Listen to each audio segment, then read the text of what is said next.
नमस्ते दोस्तों, आप देख रहे हैं dream UPSC with Hemu.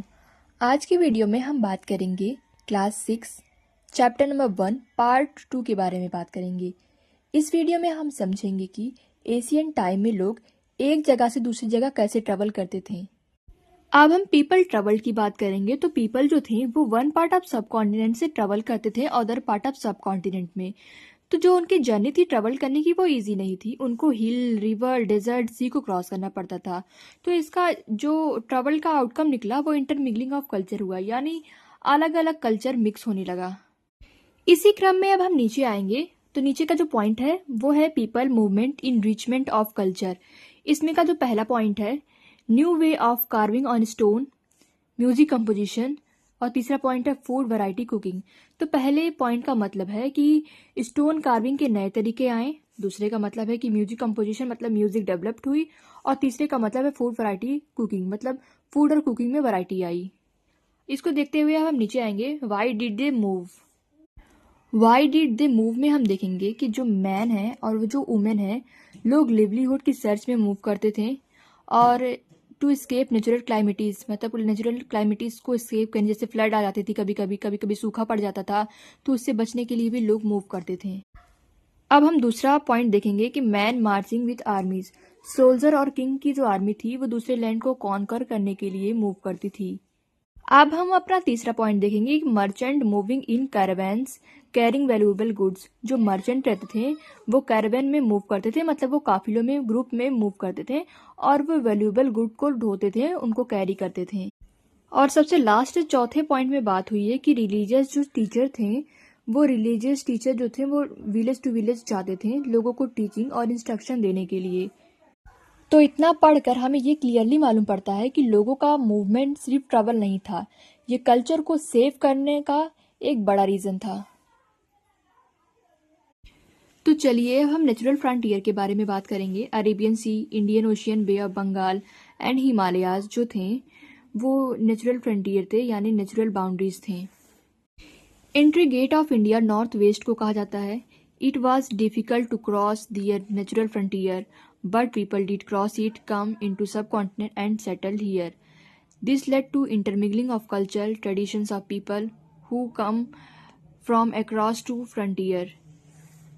Natural frontier को क्रॉस करना इजी नहीं था, लेकिन फिर भी लोग यहाँ आए और क्रॉस करके इंडियन सब कॉन्टिनेंट में सेटल हो गए।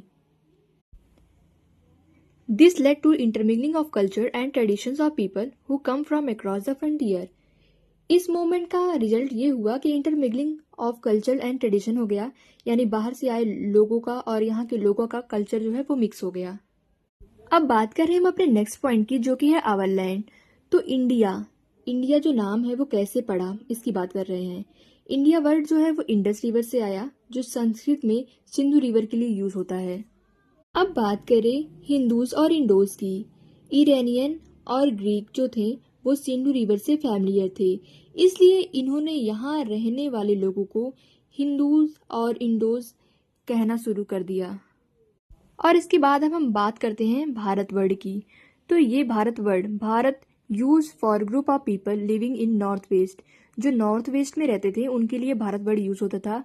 इन ऋग्वेद मेंशन, ऋग्वेदा में ये मेंशन है Bharat word. Later this word is use for a country, for a country.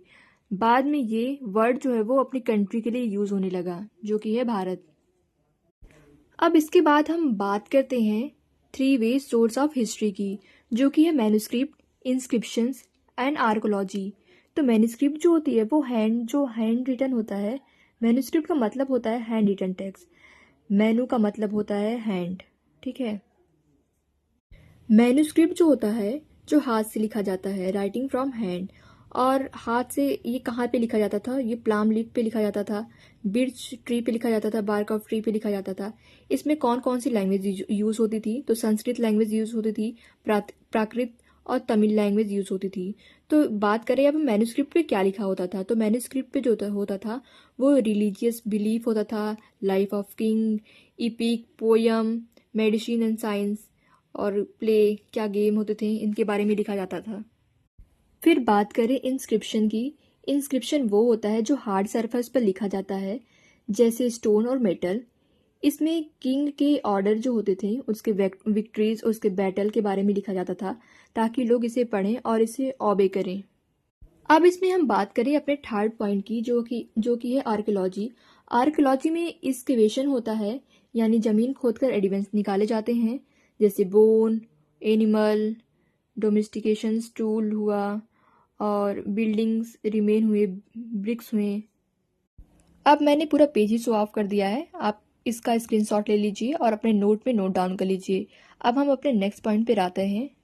तो हमारा पॉइंट है कंधार इंस्क्रिप्शन, जो कि इस समय अफगानिस्तान में है और इसमें डिफरेंट लैंग्वेज लिखी हुई है इस इंस्क्रिप्शन में, जैसे संस्कृत, वो डिफरेंट फॉर्म में लिखी हुई है और इस इंस्क्रिप्शन में अशोका के ऑर्डर लिखे गए हैं। इसी के साथ हमारा ये चैप्टर खत्म होता है। चैप्टर नंबर 1 हमने खत्म कर दिया 2 पार्ट में। अब हमारा ये क्वेश्चन आता है कि बीसी क्या होता है और एडी क्या होता है। आपको बीसी और एडी के बारे में कमेंट बॉक्स में बताना है। अगर आपको वीडियो हेल्पफुल लगी हो तो प्लीज़ लाइक सब्सक्राइब करें। अगले वीडियो में हम चैप्टर नंबर 2 पे जाएंगे, जहाँ पे हम बात करेंगे from hunter gathering to growing food के बारे में।